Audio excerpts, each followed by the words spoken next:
How did humans survive the deadliest desert on Earth? It begins like this. You're barefoot.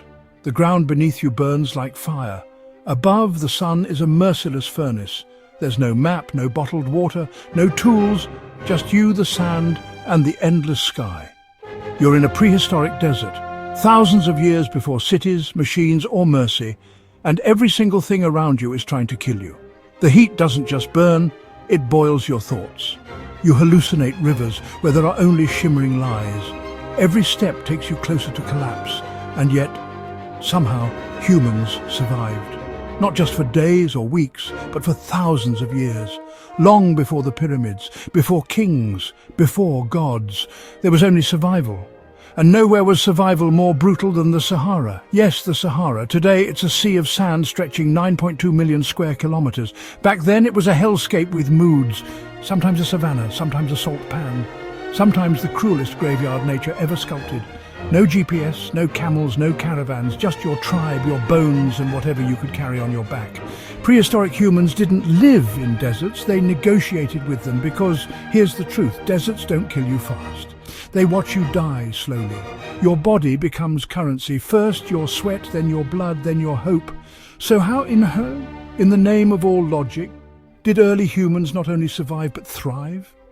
Let's break down their genius. In prehistoric times, survival meant watching death. Animals die where life once thrived. Our ancestors would follow the trails of bones. Sun-bleached rib cages, skull fragments. They weren't signs of danger, they were maps. A dried-up antelope skull told a story. There was water here, once. Using instinct, pattern memory, and ecological intuition, early humans reverse-engineered the desert's past. They didn't have data, they had death, and death was their Google Maps. When a baboon skeleton was found half-buried in Chad, that meant the region once had trees and water.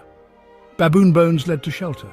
When gazelle tracks appeared around salt crusts, that meant seasonal floods, temporary oases that could be timed like a lunar calendar. These people didn't just live off the land. They read the land like prophets studying sacred scrolls. Forget movies, you don't drink cactus water. That'll kill you. You know what prehistoric humans drank? Their own spit, and when spit ran out, they recycled their own urine. But not how you think. They didn't drink it, they used it. To cool their skin, to sterilize wounds, to soak garments and place them over their mouths to conserve hydration through evaporative cooling. Urine wasn't waste, it was liquid tech. They mixed sand and saliva to create primitive hydration clocks. These mouth stones helped control how often they swallowed, prolonging survival by hours, sometimes days. Imagine walking 30 miles with a pebble in your mouth. Why? To survive? Desperation? No! Discipline. That was the difference between skeletons in the sand and legends. There's a night in the desert when the cold makes your teeth chatter like bones in a drum circle. Yeah, cold. People think deserts are only hot, but when the sun disappears, so does mercy. Temperatures plunge below freezing, and if you can't make fire, you die, but you don't have matches, no lighter, no flint. So what do? You become a fire sculptor. Early humans in deserts learned to harvest fire from friction. They carried smouldering embers in dung containers for days, keeping the spark alive like sacred relics. The Hadza people of Tanzania. They passed ember pouches from elder to youth, a chain of flame stretching generations. Because in the desert, fire wasn't just warmth, it was light, protection, sanity.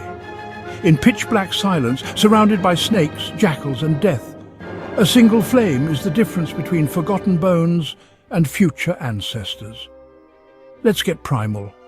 You haven't seen water in 3 days. Your lips crack, your vision doubles, and then you see movement. An animal, a gazelle. You kill it, but not for food.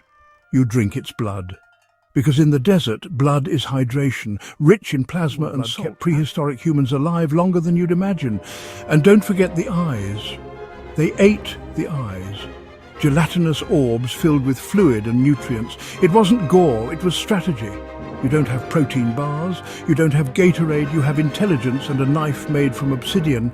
They even learned to milk desert tortoises. Yes, tortoises drinking fluid from their bladders before letting them go. Tell me that's not genius. Tell me that's not apex survival. Ever heard of the desert trance? It's real. After enough hours under the sun, Your brain stops screaming. It starts adapting. Early humans entered what neuroscientists now believe was a semi-meditative survival state, a hyper-focused calm that allowed for extreme endurance. They didn't panic, they tuned in, heart rate dropped, breathing stabilized, and their minds began to move slower, but sharper. This wasn't magic, it was neuroplasticity under stress. Modern soldiers trained for this. Prehistoric humans, they just did it. The desert became a spiritual crucible. You weren't just surviving, you were transforming. You lost fear, you lost ego, you lost time. You became part of the sand. And only then did the desert let you pass. No one survives the desert alone. That's the final truth.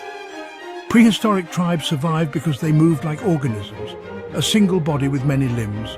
One hunted, one scouted, one remembered where the last waterhole was 3 seasons ago. The group was the brain, the memory, the soul. If a child was too weak to walk, they didn't leave them. They carried them, on backs, in arms, with ropes made of sinew. Because in the desert you carry or you die. And every time one person survived, that knowledge was passed down. What time to walk, where the lizards burrow, what stars guide the night, which shadows mean scorpions, which silence means death. This knowledge became story, story became legend, legend became culture. That's how humans turned survival into civilization. You will never wake up in the prehistoric Sahara, but your desert is coming. It might be a breakup, a loss, a debt, an addiction, a dream that everyone laughs at. It might be silence in your head and chaos in your chest. It might feel like everything wants you to quit. That's your dessert. And when it comes, you remember this. Your ancestors didn't have running shoes, energy drinks, or a gratitude journal. They had sand, spit, stone, and an iron will, and they made it. So ask yourself, if they could survive a world that wanted them dead every second, what's stopping you? And if you enjoyed this video, you would definitely enjoy the next one. So subscribe to the channel, because we're just beginning to decode history, and give this video a like. It really motivates me to bring you more informative content. And besides, it doesn't cost you a dime, so please appreciate me. See you in the next one.